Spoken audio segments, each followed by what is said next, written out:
Hi, I'm Mike Brewer, pastor of the Blue Ash Presbyterian Church, and this is Mike's midweek message, a small Wednesday dose of philosophy and theology with, I hope, some kindness and common sense thrown into the mix as well. Just recently, the scientific community has been in a buzz. Astronomers have discovered in the atmosphere of Venus a gas called phosphine.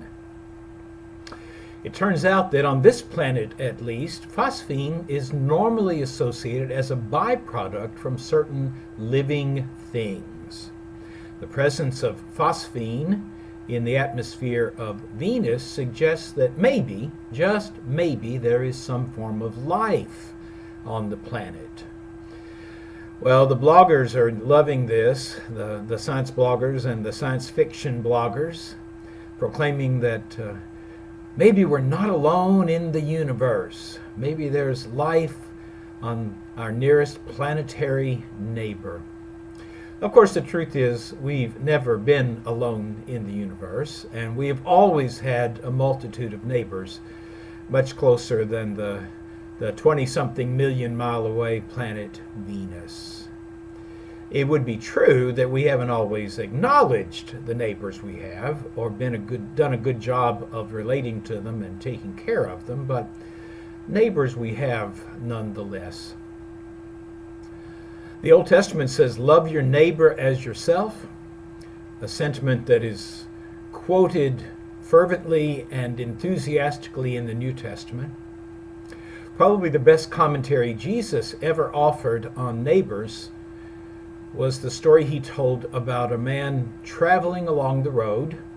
This is in the 10th chapter of Luke, if you want to read it for yourself. Traveling along the road, and the man falls among thieves. He is beaten and robbed and left naked and bloody in a ditch beside the road. Two upstanding community members come along.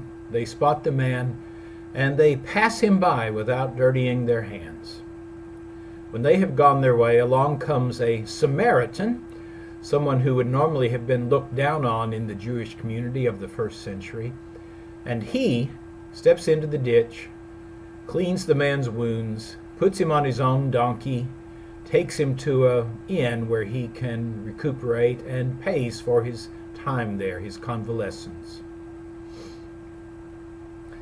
When Jesus concludes the story, he says, "Who do you think was a neighbor to the man who fell among thieves?" Well, the answer is obviously the Samaritan. But it's interesting that the story Jesus tells is not about how to find a neighbor or who is your neighbor. It's about how to be a neighbor. Apparently, that's where Jesus puts his emphasis, on encouraging you and me to be neighbors to the folks around us, to show love and kindness and compassion, and to give help and acceptance, and to do those things that can once in a while turn a few suburban streets or a city or even a nation into something like a neighborhood where people genuinely care for each other and care about each other.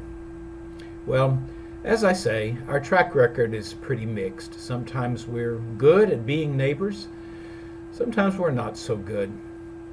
I don't know if there's anything living on Venus, but if there is something on our neighboring planet, really, my instinct is to leave it alone. Let the neighbors on Venus be until we do a better job of learning how to be neighbors here on good old planet Earth. Maybe when we've learned how to be neighbors to each other, we'll be able to reach out and be neighbors in a larger sense. Well, that's my 2 cents worth for today. Thanks for tuning in. I really appreciate your dropping by. I hope you will come around again soon.